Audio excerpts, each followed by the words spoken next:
기쁨이 되고 또 우리에게는 큰 은혜와 위로가 되기를 소망합니다. 아멘. 네, 예배는 하나님이 우리에게 주신 가장 귀한 특권이자 축복입니다. 하지만 삶의 현실로 돌아가면 여전히 우리 앞을 가로막는 수많은 장벽을 만나게 됩니다. 인종, 문화, 세대, 계층의 벽 같은 것들이 있지요.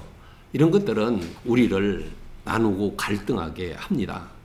심지어 가정과 교회 안에서도 이러한 장벽 때문에 우리의 신앙 생활까지도 위협받기도 합니다. 오늘 본문은 2000년 전 유대인과 이방인을 가로막았던 가장 큰 장벽이 무너진 놀라운 사건을 기록하고 있습니다. 하나님은 베드로를 이방인 고넬료의 집으로 보내셔서 그 벽을 허무시고 모든 사람에게 복음이 열리게 하셨습니다. 오늘 우리는 이 말씀을 통해 우리 삶과 공동체 안에 있는 장벽들을 복음의 능력으로 어떻게 허물 수 있는지 함께 나누고자 합니다. 본문의 앞뒤 9장 32절로부터 11장 18절에 걸쳐 보여주신 하나님의 섭리를 네 가지로 먼저 살펴보고 이어서 본문에 담긴 복음의 네 가지 중요한 요소를 함께 나누고자 합니다. 첫째, 하나님의 능력입니다. 9장 32절부터 43절까지에는 애니아를 고치고 다비다를 살린 이야기가 기록되어 있습니다. 베드로가 성도들을 두루 돌보던 중 루다에서 8년 동안 중풍으로 누워있던 애니아를 만났습니다. 그는 예수 그리스도께서 당신을 살리신다, 이렇게 당신을 고치신다, 이렇게 선포하면서 애니아를 일으켰습니다. 이 사건은 예수께서 중풍병자를 고치셨던 장면을 떠올리게 합니다. 한편 요바에서는 선행과 구제로 많은 사람들에게 존경을 받던 여인 다비다가 병들어 죽었습니다. 베드로는 무릎을 꿇고 기도한 후 다비다야 일어나라 라고 외쳤습니다. 이는 예수께서 오늘 우리가 찬송한 것처럼 달리다금 찬송을 했죠. 달리다금 소녀야 일어나라 이렇게 하시면서 회당장의 딸을 살리셨던 사건과 같은 감동을 줍니다. 이 두 사건은 사도들이 단순히 자신의 힘으로가 아니라 부활하신 예수님의 권위 아래 그분의 사역을 계속 이어가고 있음을 분명히 보여줍니다. 그리고 하나님은 이 기적들을 통해 베드로를 이방인 선교의 문 앞까지 인도하셨습니다. 두 번째 장면에서 그 문이 드디어 열리기 시작하는데요. 경계를 넘게 하시는 하나님의 손길을 통해서입니다. 두 번째인데요. 10장 전반부에서 볼 수 있는데요. 이 이야기는 고넬료라는 한 이방인으로부터 시작됩니다. 그는 늘 기도하며 구제에 힘쓸 뿐만 아니라 하나님께도 경건한 사람이었습니다. 그렇지만 유대인의 전통에 따르면 단지 부정한 이방인이었습니다. 그러나 하나님은 그런 고넬료에게 천사를 보내셔서 베드로를 초청하게 하셨습니다. 그때 요바에 머물고 있던 베드로는 옥상에서 기도하던 중 환상을 보았습니다. 정결한 짐승과 부정한 짐승이 함께 담긴 보자기가 하늘에서 내려오면서 음성이 들렸습니다. 하나님께서 깨끗하게 하신 것을 속되다 하지 말라. 이 환상은 사람을 가르는 유대인의 전통과 편견을 깨뜨리는 하나님의 계시였습니다. 그 계시를 받은 베드로는 평생 지켜온 경계를 넘어서 마침내 고넬료의 집으로 들어가게 됩니다. 그것을 셋째 장면에서 보겠는데요. 셋째는 10장 후반부에 나옵니다. 그것은 편견을 깨고 복음을 전한 베드로의 이야기가 되겠습니다. 베드로가 고넬료의 집에 들어서자 고넬료의 친척과 친구들이 가득 모여서 그를 맞이합니다. 그리고 이제 우리는 주께서 당신에게 명하신 모든 것을 듣고자 하여 다 하나님 앞에 있나이다 라고 고백합니다. 그런 그들에게 베드로는 하나님은 사람을 외모로 취하지 아니하시고 각 나라 가운데서 하나님을 경외하며 의를 행하는 자를 다 받으신다라고 선포했습니다. 이어서 그는 예수 그리스도의 삶과 사역, 또 십자가의 죽음과 부활, 그리고 믿는 자에게 주시는 죄 사함의 복음을 선포했습니다. 그의 설교가 끝나기도 전에 성령께서 고넬료와 그의 권속에게 임하셨습니다. 그들은 방언을 말하며 하나님을 찬양했습니다. 이것은 곧 오순절의 재현이었습니다. 이방인의 오순절이라고 할 수 있는 것이죠. 이는 이방인도 유대인과 동일하게 성령을 받는다는 하나님의 확증이었습니다. 그러나 문제는 예루살렘 교회가 이 사건을 어떻게 받아들이느냐 하는 것이었습니다.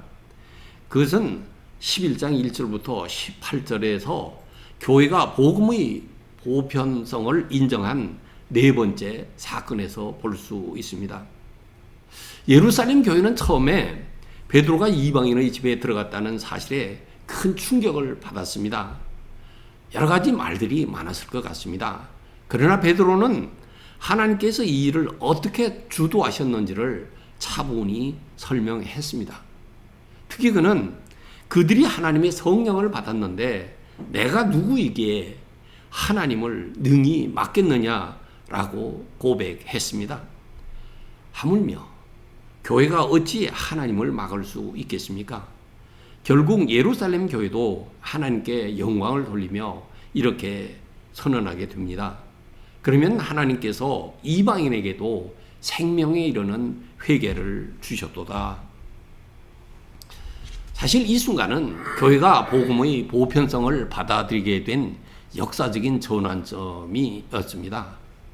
이렇게 지금까지 살펴본 하나님의 능력, 경계를 넘게 하시는 하나님의 손길, 또 편견을 깨고 복음을 전한 베드로, 교회가 복음의 보편성을 인정한 사건, 이 네 장면은 장벽을 허무는 복음이라는 한마디로 요약할 수 있습니다.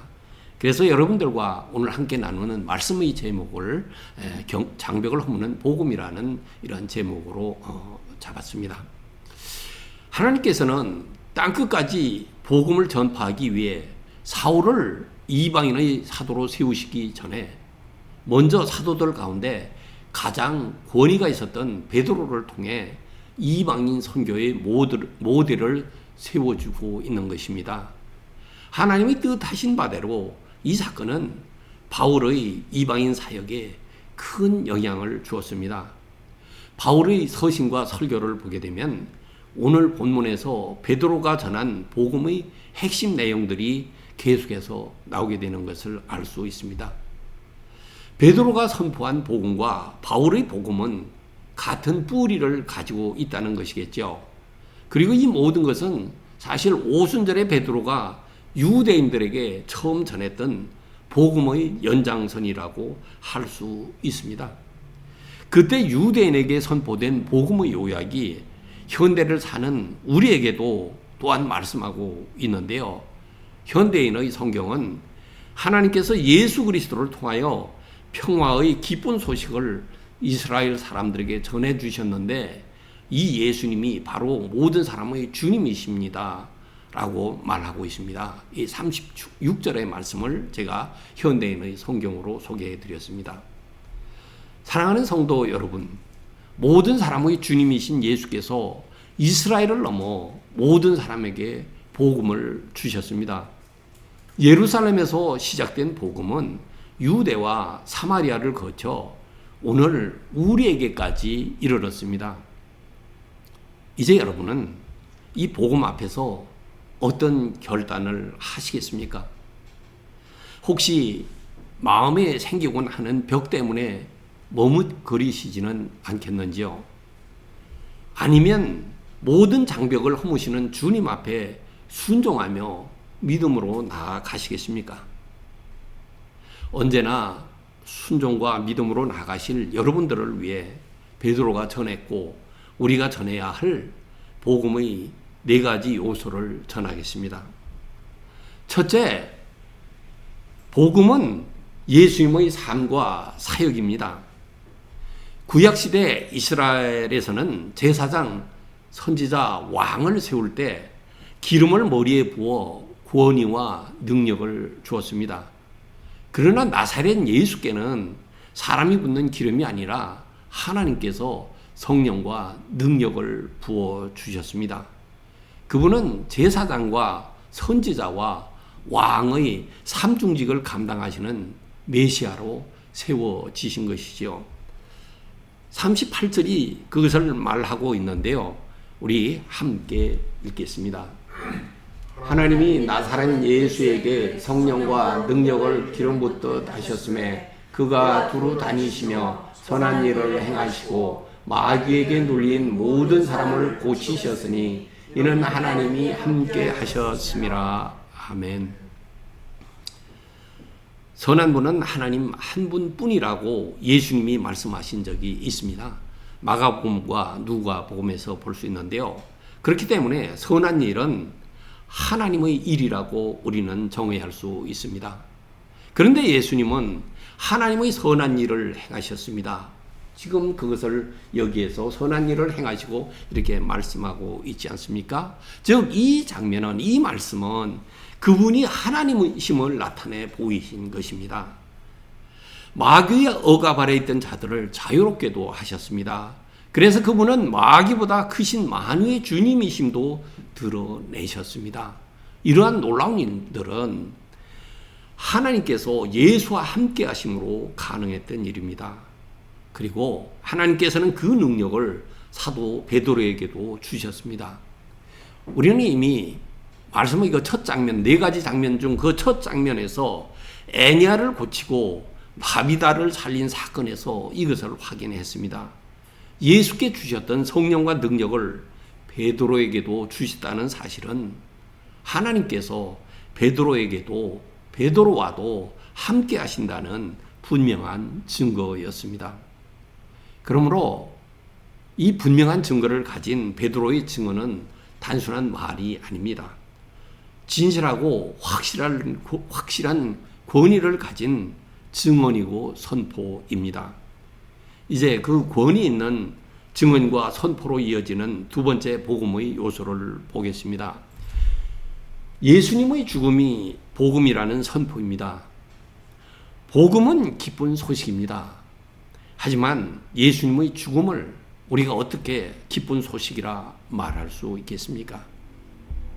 세상의 눈으로 보면 십자가는 분명히 저주이고 패배라고 말할 수 있을 것입니다.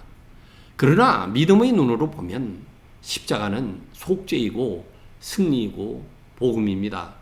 우리 39절을 함께 읽겠습니다. 우리는 유대인의 땅과 예루살렘에서 그가 행하신 모든 일의 증인이라. 그를 그들이 나무에 달아 죽였으나. 여기서 나무에 달았다는 말은 우연이 아닙니다. 일찍이 신명기 21장 23절은 나무에 달린 자는 하나님께 저주를 받았음이니라 라고 선언했습니다. 저주받을 죄인이 아니신 예수님은 죄인인 우리가 받아야 할 하나님의 저주를 대신 받으셨습니다. 저주의 자리였던 십자가에서 우리를 위해 대신 죽으심으로 그 십자가를 속죄의 자리, 은혜의 자리로 바꾸어 주셨습니다. 그러나 십자가는 속죄에만 머물지 않습니다. 십자가는 사탄의 권세를 무너뜨린 승리입니다. 예수님은 이 세상의 임금이 쫓겨나리라고 말씀하셨습니다. 바울은 그들을 무장해제하여 십자가로 이기셨다고 선포했습니다. 요한계시록은 어린 양의 피로 이겼다고 증언하기도 합니다. 이처럼 십자가는 사탄의 권세를 꺾은 승리입니다. 사탄은 지금도 여전히 우리를 괴롭히려 하긴 합니다. 그렇지만 그는 이미 패배했습니다. 그는 더 이상 권세자가 아니죠. 권세의 근원지인 하늘에서 쫓겨난 자일 뿐입니다. 그리고 십자가는 또 하나의 승리를 보여주는데 그것은 하나님께 나아가는 길을 열었다는 사실입니다. 예수님께서 십자가에서 운명하실 때 성소의 휘장이 위로부터 아래까지 찢어졌습니다. 막혔던 길이 열린 것입니다. 그래서 누구든지 그 길을 통해서 하나님께 나아갈 수 있게 되었습니다. 그렇습니다, 여러분. 그렇기 때문에 십자가는 저주가 아니고 속죄입니다. 패배가 아니고 승리입니다, 여러분. 그리고 절망이 아니고 소망입니다. 사랑하는 성도 여러분, 예수님의 십자가를 붙드십시오. 십자가 안에 죄사함이 있습니다. 십자가 안에 사탄을 이기는 능력이 있습니다. 아멘. 네, 십자가 안에 하나님께 나아가는 길이 있습니다. 예수 그리스도의 십자가, 이것이 복음입니다. 이것이 승리입니다, 여러분. 아멘. 그리고 그 승리의 절정을 확실하게 보여주는 것이 있습니다. 예수님의 부활인데요. 베드로는 40절과 41절에서 이렇게 증언합니다. 제가 읽어드리겠습니다. 하나님이 사흘 만에 다시 살리사 나타내시되 모든 백성에게 하신 것이 아니요 오직 미리 택하신 증인 곧 죽은 자 가운데서 부활하신 후 그를 모시고 음식을 먹은 우리에게 하신 것이라. 유대인들이 죽였던 예수를 하나님께서 다시 살리셨습니다.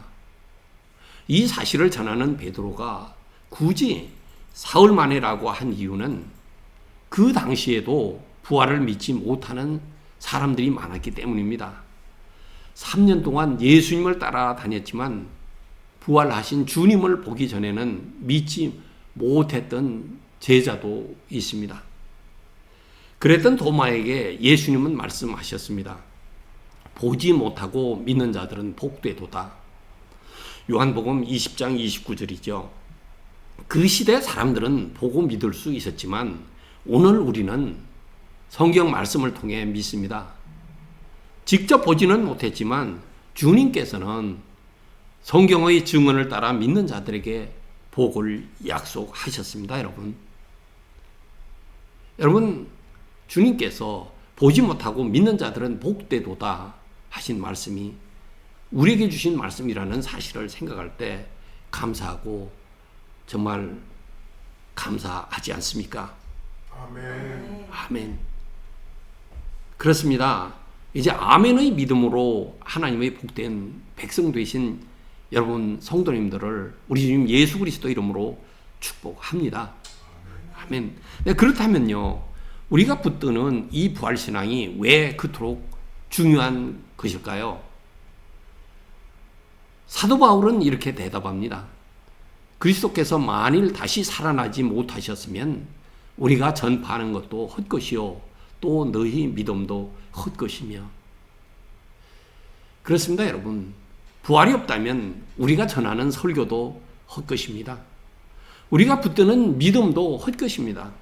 그렇지만 예수님의 부활이 있기에 우리의 설교도 우리의 믿음도 결코 헛되지 않습니다. 성경은 이렇게 선포합니다. 그러나 이제 그리스도께서 죽은 자 가운데서 다시 살아나사 잠자는 자들의 첫 열매가 되셨도다.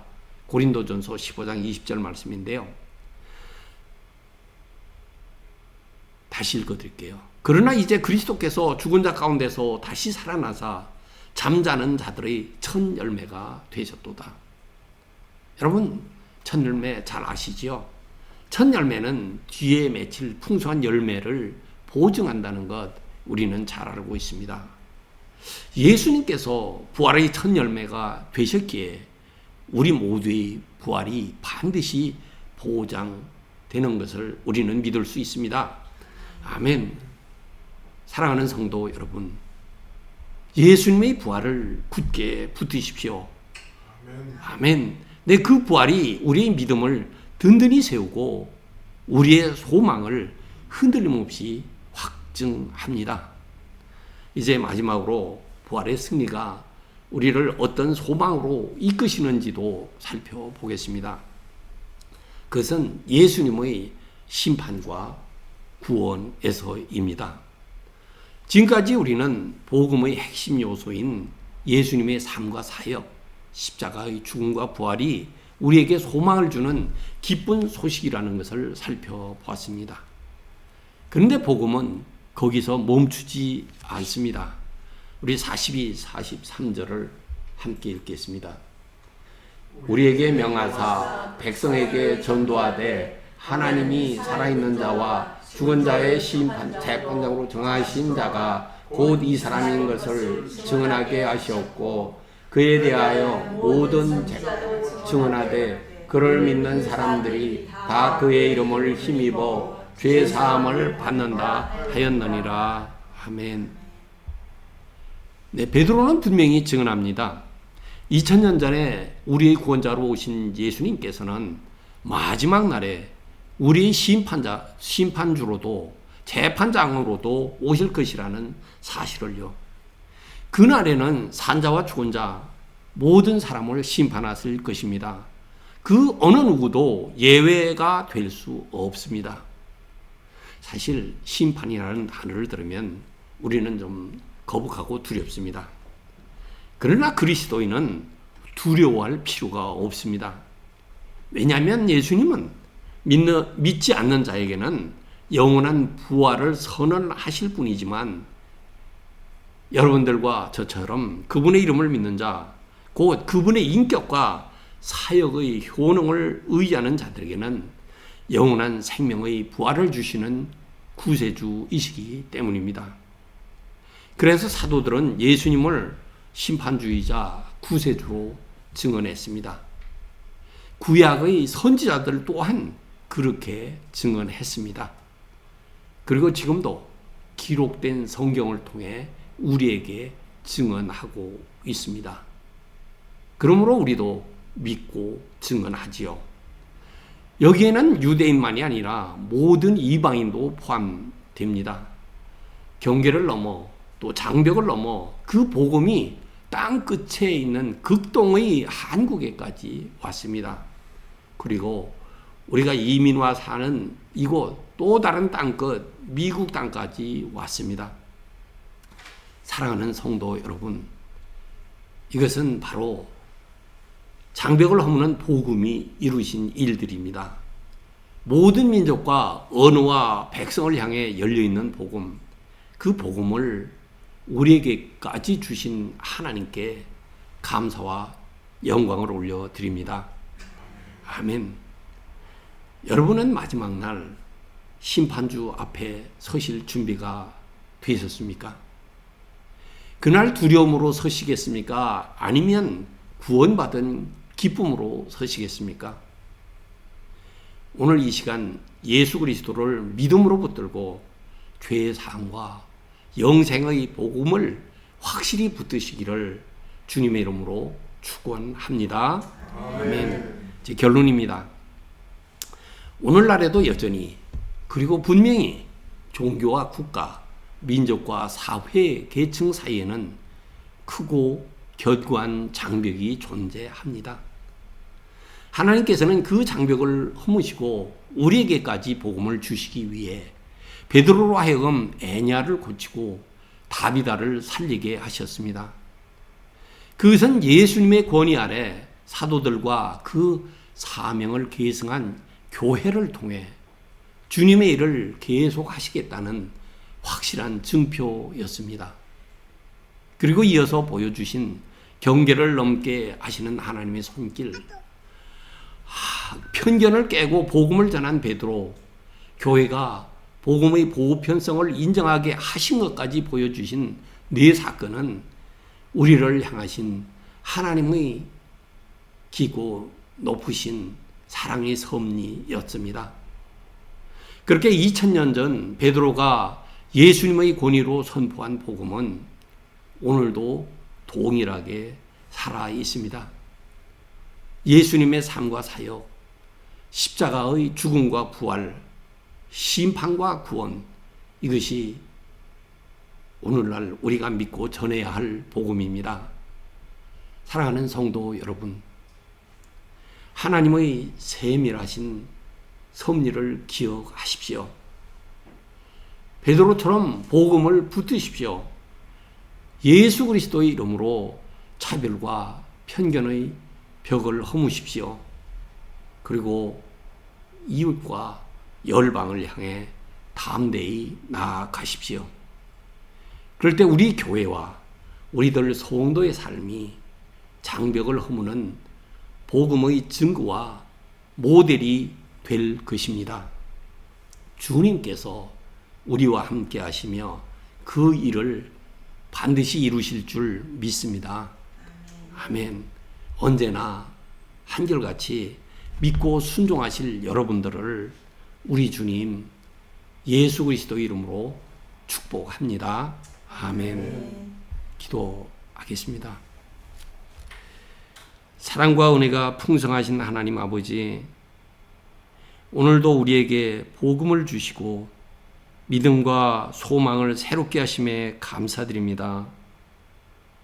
예수님의 삶과 사역, 십자가와 부활, 심판과 구원이 우리의 믿음이요 소망이요 영원한 복음임을 고백합니다. 주님이시여, 우리 마음속에 생기곤 하는 두려움과 편견의 장벽을 무너뜨려 주옵소서. 복음으로 하나 되게 하시고 복음 들고 담대히 세상 가운데 나아가게 하옵소서. 모든 영광을 주님께 올려드리며 우리 주님 예수 그리스도 이름으로 기도드립니다. 아멘.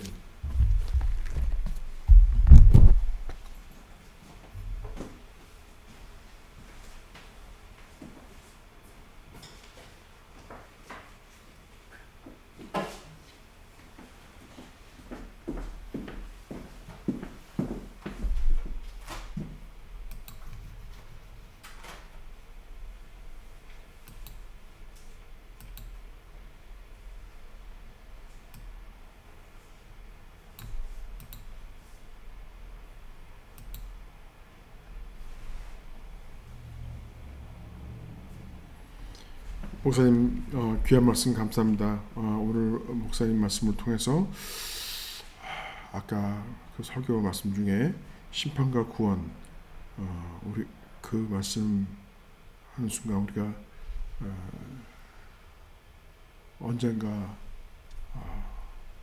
또 내일이 될 수 있겠습니다만은 육신적인 죽음을 맞이하는 바로 그 순간, 그야말로 0.001초도 안 되는 그 찰나의 순간, 그 다음이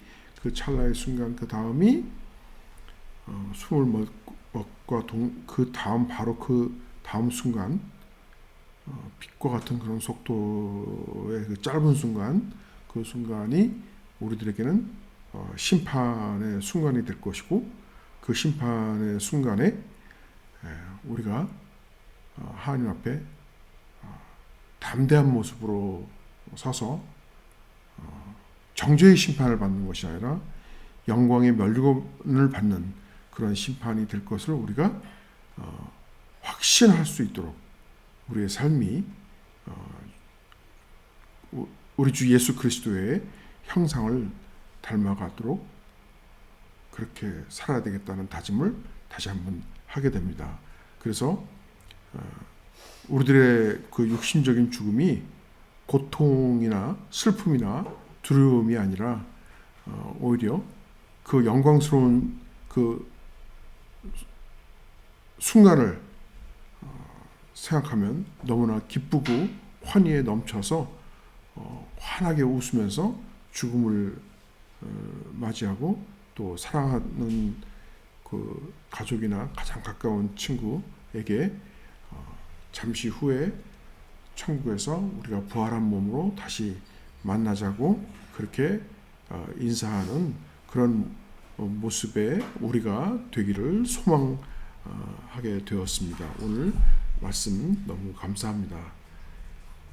이제 우리가 주께서 초대하시는 그 만찬을 위해서 하나님 앞에 우리가 개별적으로 또 단독자로 서서 하나님의 뜻을 헤아리고 우리 자신을 한번 돌아보는 그 시간을 잠시 갖도록 하겠습니다.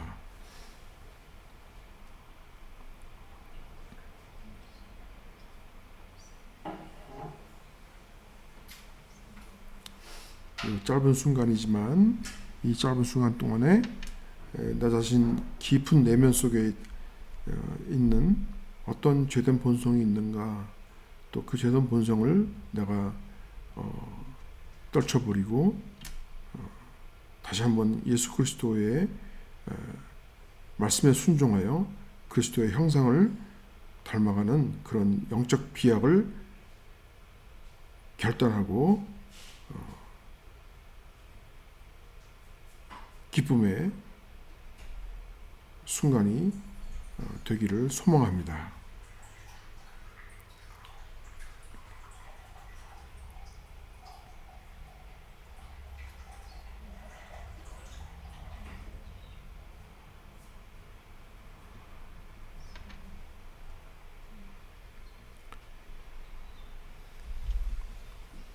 우리 공동체가 이 주의 만찬을 위해서 함께 기도하겠습니다.